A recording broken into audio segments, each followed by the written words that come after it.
This week, I wanted to share something special, a podcast I can't get enough of called Your Mama's Kitchen. It's a show about cuisine and culture, ingredients and identities, and the meals and memories that make us who we are. Host Michelle Norris talks to Michelle Obama, Glennon Doyle, Jose Andres, and so many other guests about the complexities of family life and how their earliest culinary experiences help shape their personal and professional lives. And of course, each guest shares a recipe for a favorite dish from their youth, so you can taste a bit of their story. In this episode, singer John Legend takes us back to his roots in Springfield, Ohio, where he was an academic overachiever and a musical prodigy. John opens up about his early rocky relationship with his mother and how, over time, they came together to nurture one beautiful family. Plus, we learn how to make his mama's special mac and cheese. Okay, here comes the episode. You can find more Your Mama's Kitchen anywhere you listen. My dad did all that he could, while still working every day. Did he step into the kitchen then? No, I was cooking by then. You were cooking by then. I was like the cook for the house. You were the cook. Yeah. All right, paint a picture of that for me. It's me roasting a chicken sometimes making chili or spaghetti or hamburger helper or rice-a-roni. Whatever I needed to make. So you really ran the kitchen? Yeah, I ran the kitchen. That's impressive. Starting at 12 years old.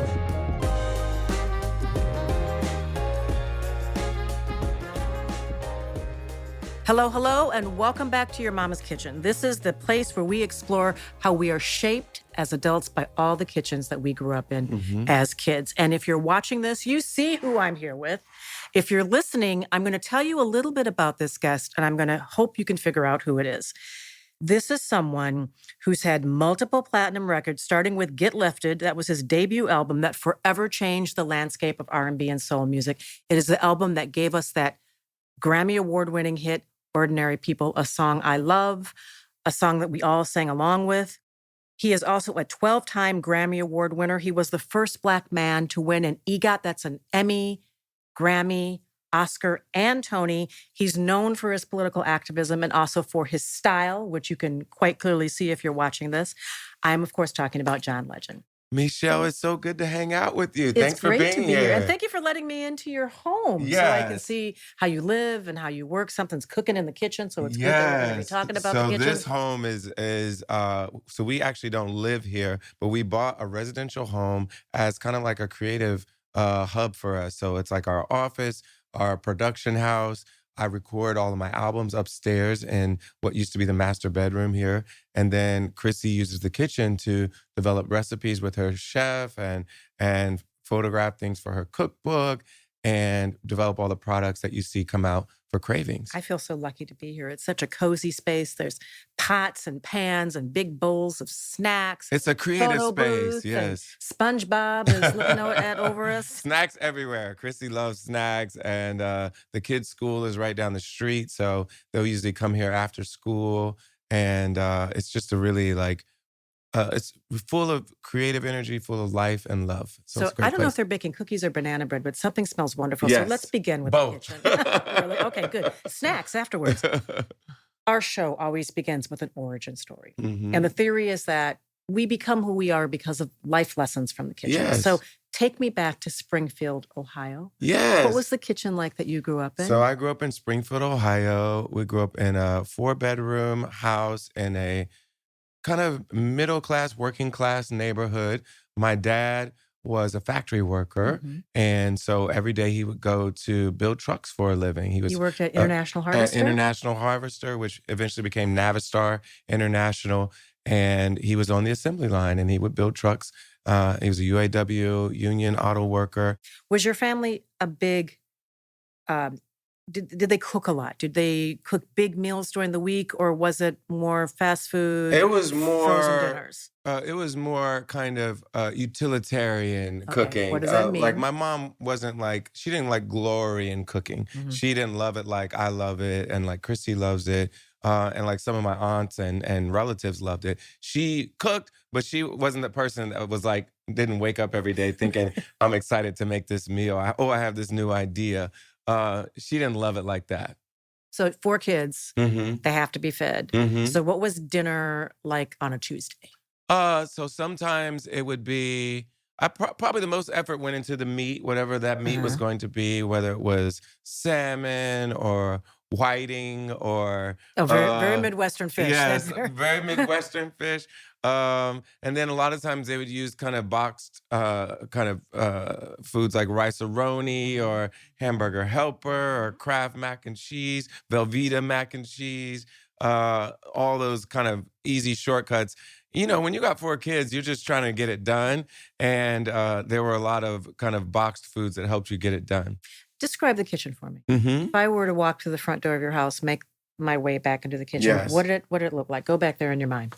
We had a carpet in our kitchen, which was A kind of carpet in the weird. kitchen? Yeah, it was kind of weird and didn't stay clean. So What color carpet? it was like yellow and brown. It was decorated in the 70s. So Okay. it had like some It of was that. probably polyester, so you could I clean don't it. know. It was really thin. It wasn't like Huh.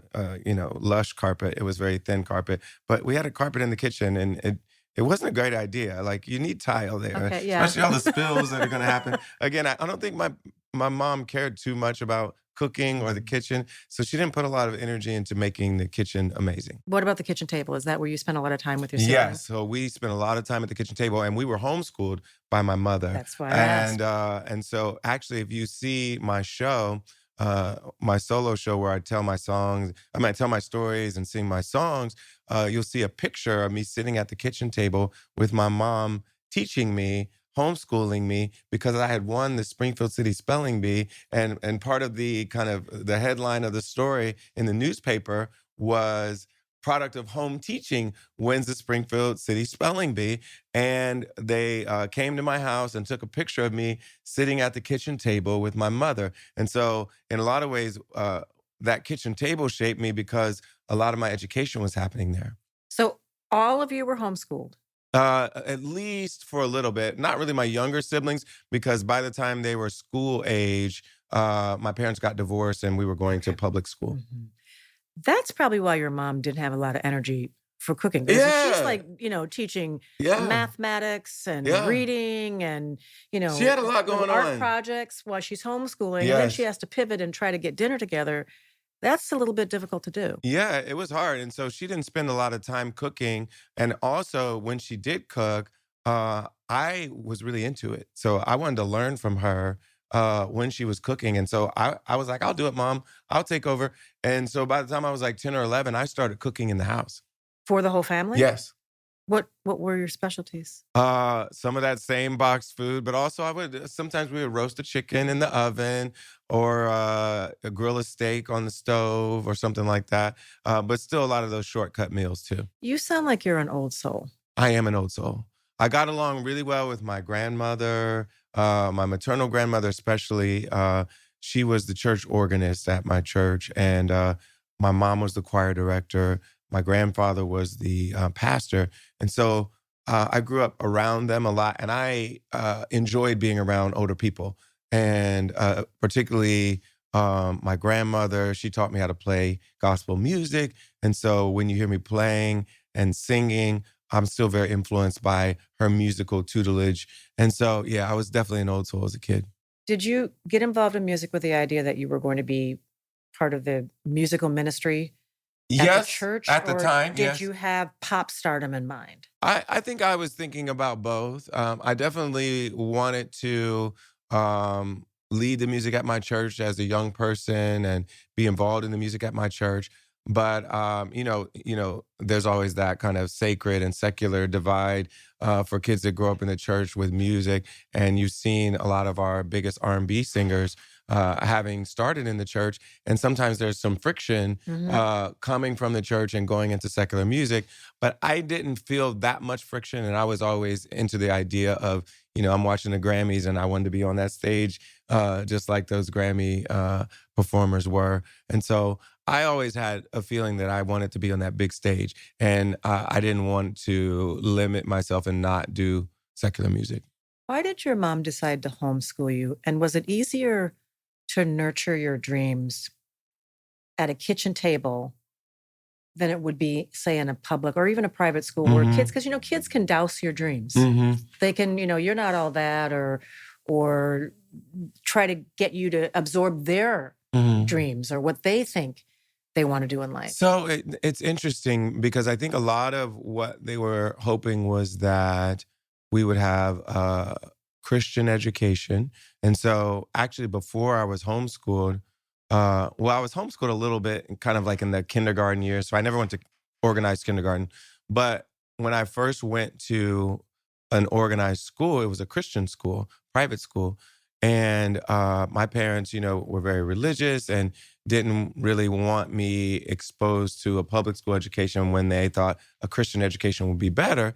But Christian education costs money. And so after a while, they were like, this is too expensive. We're going to bring you guys back home. But before I went to Christian school, I was already reading really well, doing math really well, and they tested me. And I was supposed to go into first grade, but they put me in second grade. So I was already a year younger than everyone. So homeschool and my mom's teaching and tutoring really helped me stay ahead of other kids.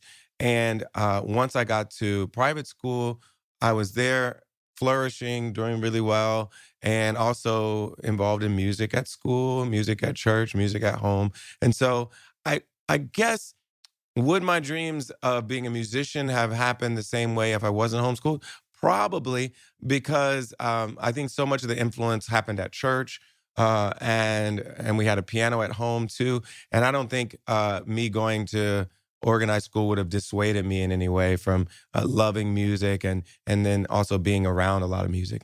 So we should just talk about your schooling for a minute, because you were like Doogie Howser. Yeah. You were really not that advanced, because he was a doctor by teenage years, but I was 2 years younger by the time I graduated high school. So I skipped one more grade in middle school when we finally went to public school. So my parents got divorced, and my mom wasn't living with us anymore. So I finally enrolled in public school. But again, they tested me to see where they should place me. And they were like, we'll put him in 8th grade. And so I get to 8th grade when I'm 11, and I get to high school when I'm 12. Wait. You were 11 in 8th grade. Yeah, in high school, 12. Okay. Yeah. Was that a little bit difficult? Yes, it was difficult. I wouldn't advise it really, because those differences in age are monumental at that point in your life. 2 years difference now. Even just in terms of size. Yeah, I'm 45 now. 2 years doesn't matter. So like, I went to my reunion. All my friends are 47. Not a big difference. But when you're in high school and one is 12 and one is 14, that's a big difference. Like, I was a foot shorter than I am now. I'm 5'10" now. I was like 4'11" then. Hadn't gone through puberty yet, And so you're socially like at a disadvantage then. And if you care about sports, you're not going to be good at sports compared to the kids that are 2 years older and bigger and stronger. And so there's definitely some disadvantages to it. Luckily, I had music and books, and that was what I focused on. And music gave you confidence. Music gave me confidence, and it gave me confidence to do everything else, honestly, because it made it so I felt comfortable introducing myself to people, because they had just seen me on stage, and music was like the icebreaker that I needed to connect to everybody else in other ways. So the kitchen is a place of learning, a place of comfort, a place of discovery. There was a period in your life where your family went through a really rough patch.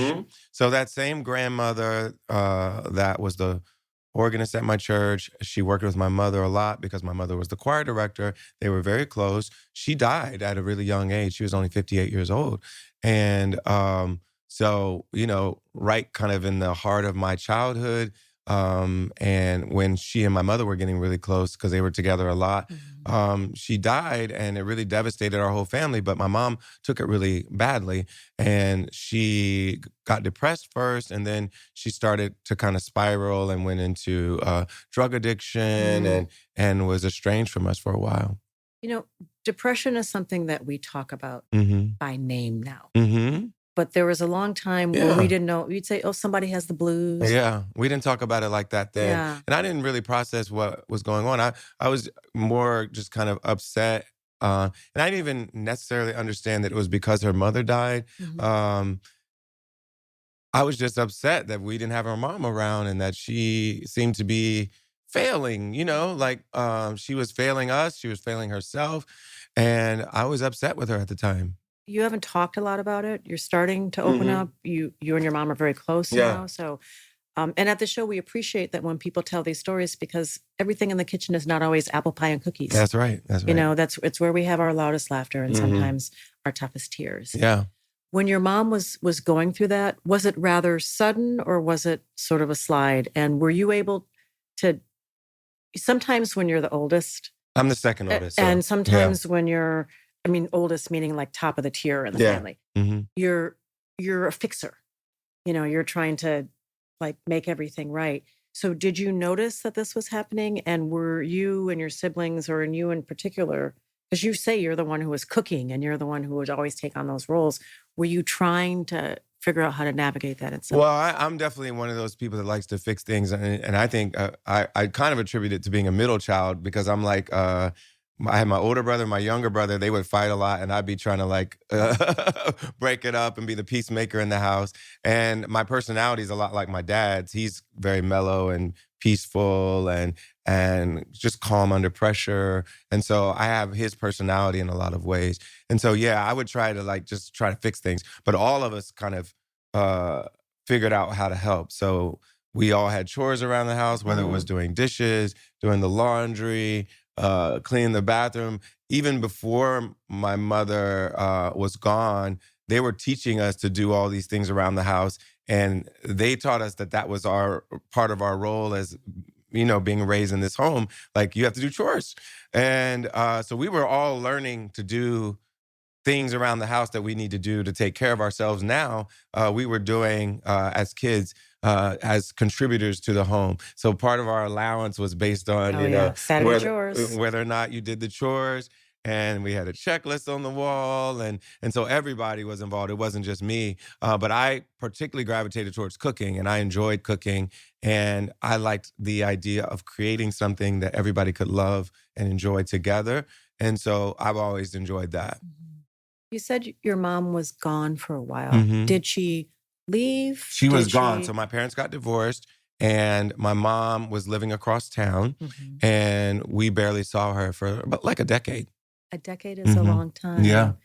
Were you in touch at all during that period? A little bit, but let me tell you, it was hard to see her, honestly, because she was addicted to drugs and she was kind of wasting away. Mm. And her behavior was like erratic. And, as like a 14-year-old, a Yeah. 15-year-old, Yeah. like, I don't know what to do with that. Like, I didn't know what I was supposed to do to fix it. And so part of me was like, I just want to stay away. And so I just threw myself into school and church and music and everything else. And I didn't go out of my way to like witness all the turmoil she was going through because it was really hard to witness. Did you channel any of that into your art? I believe so, yeah. I mean, I think it's all in there. And I think when I sing about relationships, one of the songs that directly I think references it was Ordinary People. Because by that point, my parents had gotten back together Mhm. and gotten remarried to each other after my dad had been married to someone else in between. And That's actually beautiful. and then they were actually about to get divorced again Okay. when I was writing the song. And so I'm like, yeah, we're just ordinary people. Sometimes it's hard. Just trying to make it. Yes. Just trying to make it work. Tell Yeah. me a little bit about your mom.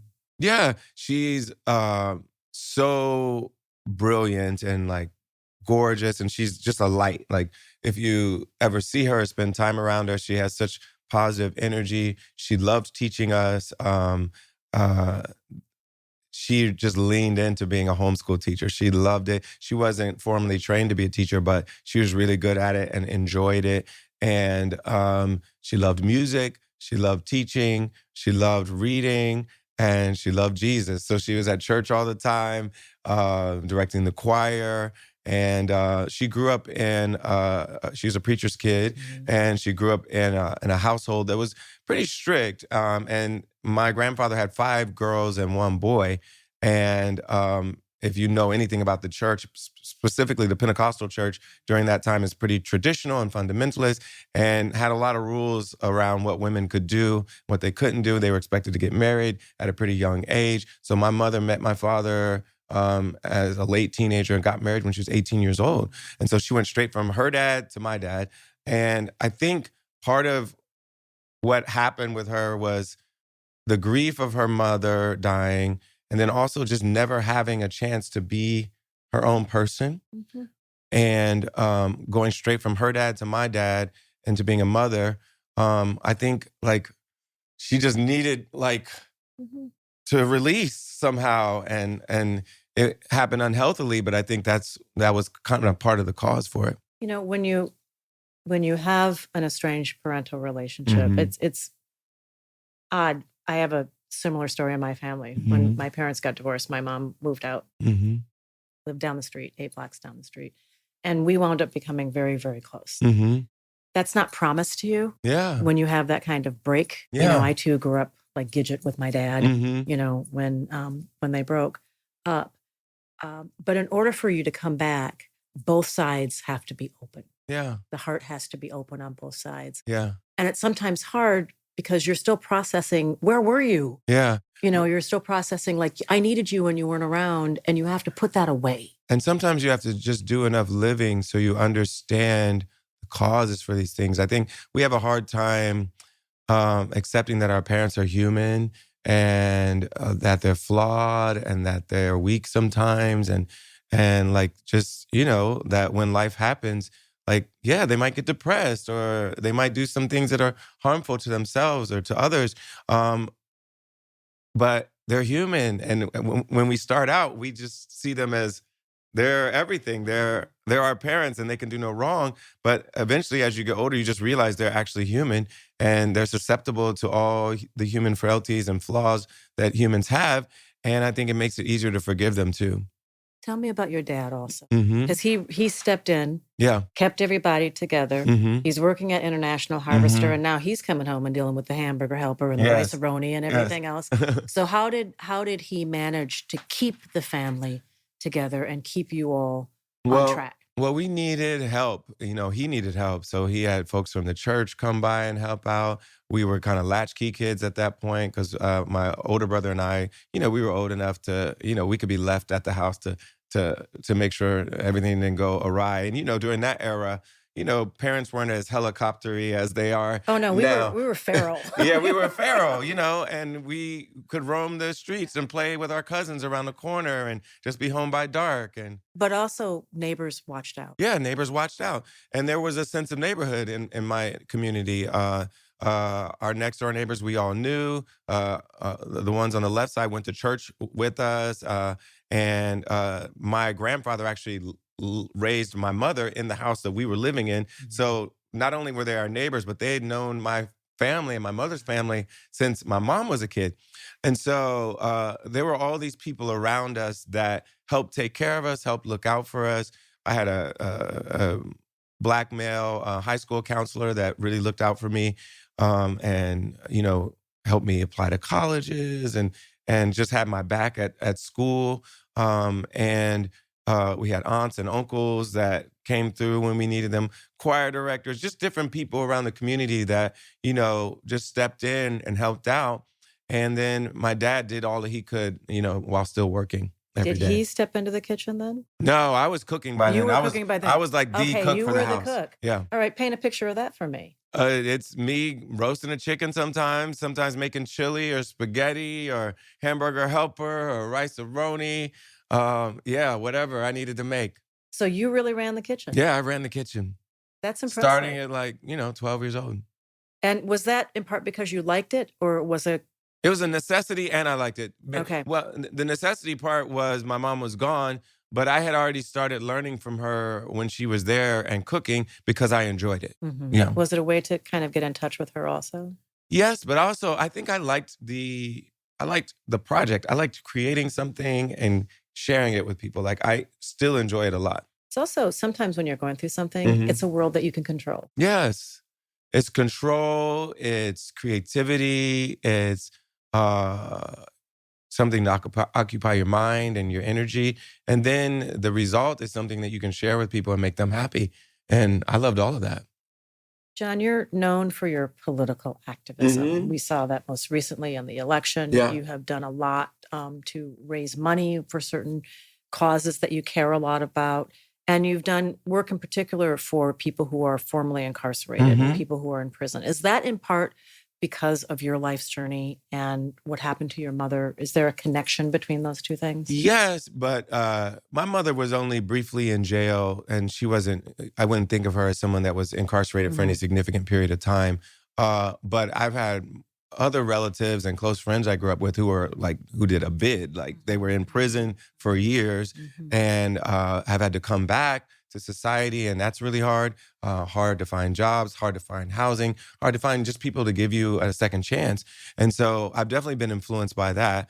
But also, I take it back to my homeschooling and my parents taking me to the library and the things that I was interested in and reading about. I really liked reading about Dr. King and other civil rights activists. I really found meaning in what they did, and it set a standard for me for what like a real purposeful life is. And so I was always attracted to historical figures that stood up for justice, stood up for my people, and in the face of death threats and so much backlash and resistance, they fought for something that was bigger than themselves. And so I was always attracted to people like that. And that was my kind of first understanding of what politics was through the lens of looking at civil rights activists.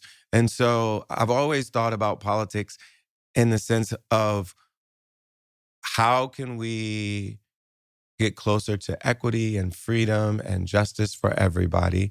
And how do we use the levers of the political system to get us closer to that? And that's always been a compass for you. Yeah, I think so.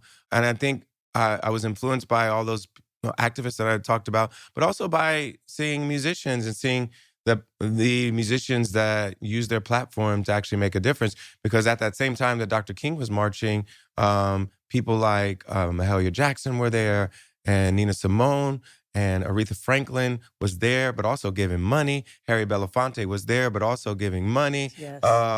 A lot of these artists...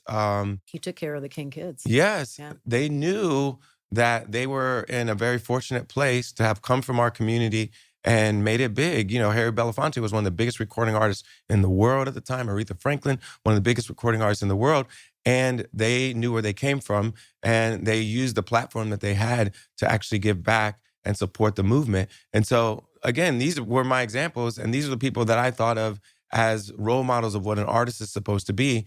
And all of my activism has been fueled and motivated and kind of the foundational information that came into my head that made me aspire to that was through artists like that and activists like that. Mm-hmm. Do you cook now in the way that you did as a child? I cook in a much more sophisticated way now. Like, we don't use the boxes. We're not using rice-a-roni. Yeah, I don't think Chrissy would dig that. Only boxes we use are Chrissy's. Which are all over here. Her yes, cookies, yes. her banana bread, etc. But when it comes to like savory food for dinner, we're usually going with a recipe that we've developed ourselves for Chrissy's book. Or we'll look online, we'll go to like New York Times Cooking, or we'll just search what's the best blah, blah, blah. And just look at a few and see what the reviews are, see what the ingredients are, and just make it. And I love making recipes. I just find that whole process fun. I like ordering the groceries. I love like trying to nail it and get it just right, doing whatever zhuzhing I need to do to deviate from the recipe, and then coming out with a finished product that everybody loves. It's just a great feeling for me. So you both cook? We both cook all the time. Do you cook together? Yeah, we cook together, and sometimes I'll just take over and do a whole dinner. Sometimes she'll do the same. And the kids are adventurous? You have 4 kids. Sometimes. They're not always. Sometimes there's separate, things happening for them, simpler meals for them. Okay, so you cook on 2 tracks. Yes. And they eat earlier than us, so we can like do a 6:30 meal for them or 6 o'clock meal for them, and then an 8:30 meal for us. Your dad was a factory worker, and Yes. oftentimes when people are shift workers, Yes. they eat at the same time all the time. Was that your household? Well, my dad had different shifts. So a lot of times he worked in the day, but there were times when he worked at night. And so he would go in at 4 o'clock and stay till midnight. Or sometimes he would go in, at 7 and stay till 4. So that's another reason you were cooking, Yeah. because he was... My dad's not a great cook. So Really? So we basically went from mom to me. And there was really not much of a chance that dad was going to be cooking. Okay. Yeah. All right. But my brothers can cook. My sister's a really good cook now. But we all figured it out. I was the first one to figure it out, but all of my family, all of my siblings cook pretty well. And my sister's like really, really good. So I want to get back to that mac and cheese that you talked about. Your Yes. mom's famous mac and cheese that you Yes. said was more like a casserole. We always gift our listeners with a recipe, and we're going to get the recipe for your mom's. Yes. Your mama's mac and cheese. I'm going to try to get the exact one because I make a version of mac and cheese that doesn't include all the veggies and stuff, but includes some of her influence. And we've put it on Chrissy's website. And that's the one I make every Thanksgiving It's and mac Christmas. and cheese. People will fight at Christmas over mac and cheese. Yes. There's this viral video that went out. I'm sure you've seen it. The woman who said, "Why are you messing with mac and cheese on Thanksgiving? Experiment in July. Don't experiment Exactly. right now." So my mom, they actually, my family was like into her mac and cheese, but she did mess with the mac and cheese. Like she So threw it the green was pepper. non-traditional. She threw the Describe it. green What did she peppers do? in there, garlic, and she would do like a roux. Some people like to do a roux. Some people just like to put it in and bake it. But she would So a little pre-do. slurry with She would do a milk and roux, butter. And... yeah, on the stove first before she put it in the oven. I don't do a roux. I just do put everything in and just let it melt in the oven. But where do the green peppers come in? I don't I'm trying know, to figure but that out. but 'Cause it I've was not- always I have there. not had mac and cheese with green peppers. I am Yeah. intrigued. Yeah, it was always there when I was growing up, and so it was how I knew that my mother made it. But nobody else at the church made it that way. It was her way, and So she must have been very confident yeah, in her, because and you it worked to roll because up. people loved it. Okay, because to roll up Oh, with she mac would and put cheese. the little crackers on top too. I forgot about that, the Ritz crackers. So she really made it like a casserole. Yeah, Like a gratin of Ritz crackers on the Yeah. top at the end. Just finish it with that. yes. Okay. Do you do that too? No, I don't. I'm more straight, like, or old school. Like, if you go to like a soul food restaurant, mine is more similar to that. In a moment, we're kind of divided in a country right now. Yeah. Is there an opportunity for maybe us to find a better version of ourselves as individuals and maybe even as a nation? I hope so. And we talk about it. And one of the things that disappointed me about Kamala Harris not winning the election was I really loved the message that she was giving to the American people at the time. Like, there's more that we have in common than that divides us. And we shouldn't have leaders that try to exacerbate and inflame our differences and divisions. We should have people trying to find ways to bring us together, to solve problems together and help each other. And regardless of who's the president, I hope that we're able to do that with each other in our communities. And a lot of my activism even isn't on the national level. It's on the local level in communities where people just have to figure out how to live together. And I think sometimes denationalizing politics makes it easier for people to see what they have in common. Because when you denationalize politics, you realize, oh, we all need roads where there aren't potholes. We all want to be safe. We're all going to get old and vulnerable. Yeah, in our communities. We all want our kids to go to good schools. We all, want to live the American dream, be able to afford a home that we can, build a family in. There's so many things that we have in common, and a lot of those things play out more on the local level. And when you kind of take the national political scene out of it, it makes it easier to have those kinds of conversations. And I'm from Springfield, and we were in the news. Yes, you were. We were in the news and on a national level because of people kind of nationalizing what was going on in my hometown. And if you're listening, you don't remember, this is a place where Haitian. It was alleged. Mm-hmm. It was alleged that Haitian immigrants were eating cats and dogs, which Right. of course was not happening. But what was happening is that the city had grown tremendously in opportunities for work after declining for years. You know, we were like a post-industrial Midwestern city that was just hemorrhaging jobs and people were leaving. We had peaked at 80,000 people in the 70s and we were down to 58,000. And so we needed an infusion of opportunity and energy into the community and investment into the community. And the city leaders were able to attract more businesses and manufacturing to the community. And it meant that we were an attractive place for people to come. And so these Haitian migrants were able to get immigration status to come here legally during some turmoil domestically. An important point that they actually Came here arrived legally, and they had, there was turmoil going on in Haiti, as there tends to be, and they needed a place to go. They needed a refuge, and America's been that refuge for so many people all around the world, and that's part of what makes America amazing. And when people come here, they get the opportunity to live the American dream, and they get the opportunity to provide for their families and build their families here. And that's what was happening with these Haitian migrants. And we have a Republican mayor, a Republican governor in Ohio, and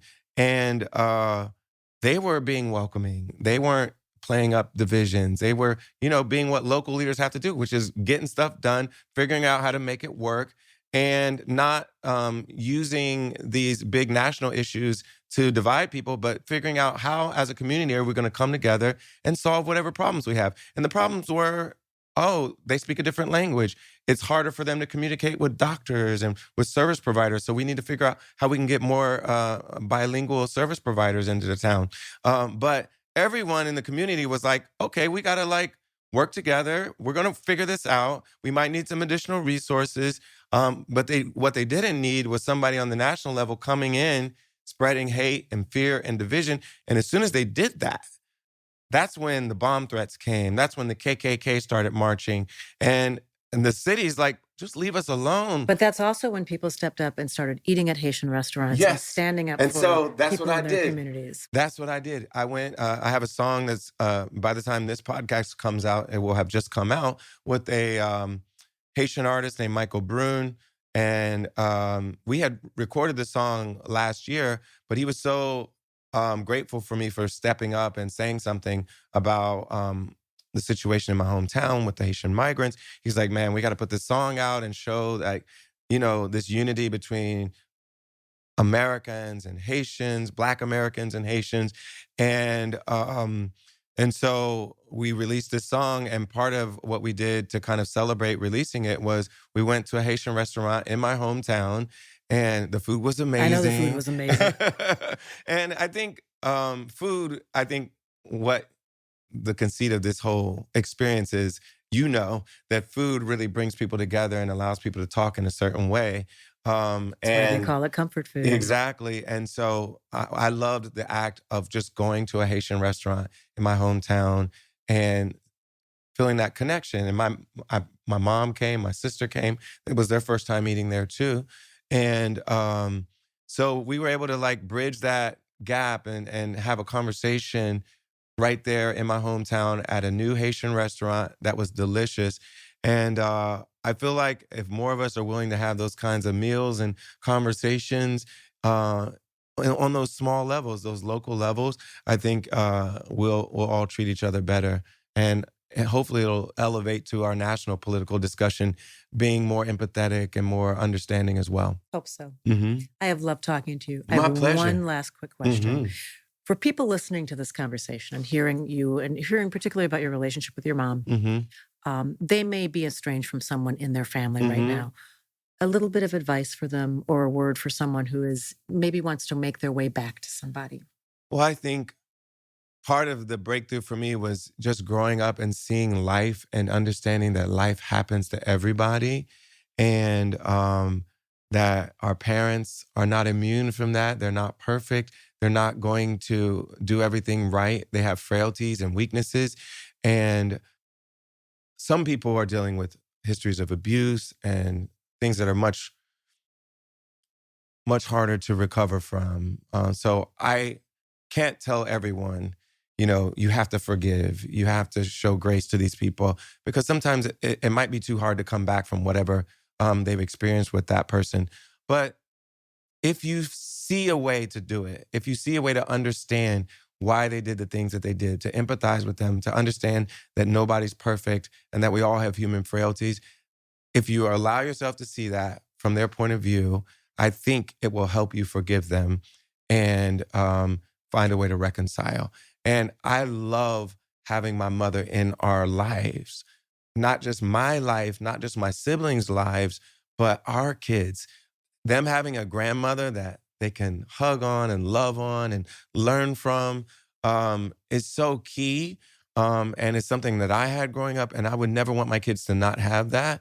And so just for your kids' sake, do it, because it's so, like, extended family is so valuable to kids.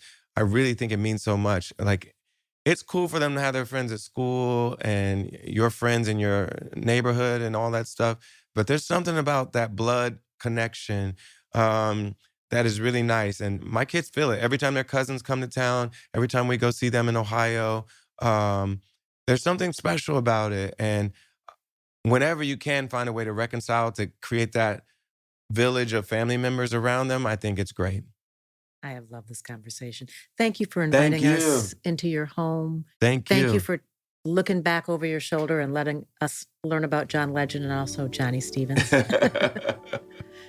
Thanks so much. Thank you.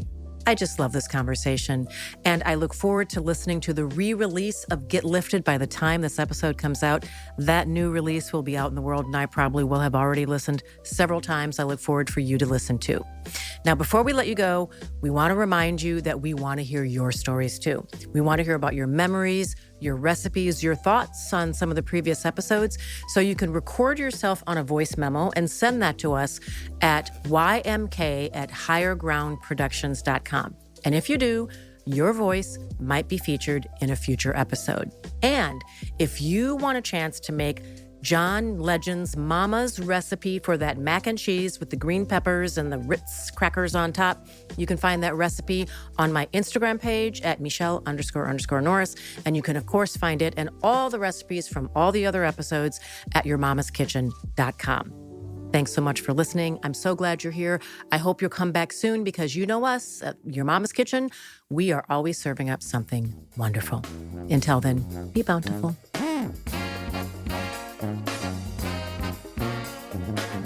Your Mama's Kitchen is a production of Higher Ground, produced by Sonia Tun, with production assistance by Camila Thurdakus. Sound design and engineering from Andrew Epen, Ryan Kozlowski, and Roy Baum, the Dream Team. Executive producers for Higher Ground are Mukta Mohan, Dan Fearman, and me, Michelle Norris. The show's closing song is 504 by the Soul Rebels. Editorial and web support from Melissa Baer and Say What Media, talent booker Angela Peluso. And that's it, everybody. Goodbye, take care, see you soon. Copyright 2025 by Higher Ground Audio, LLC. Sound recording copyright 2025 by Higher Ground Audio, LLC.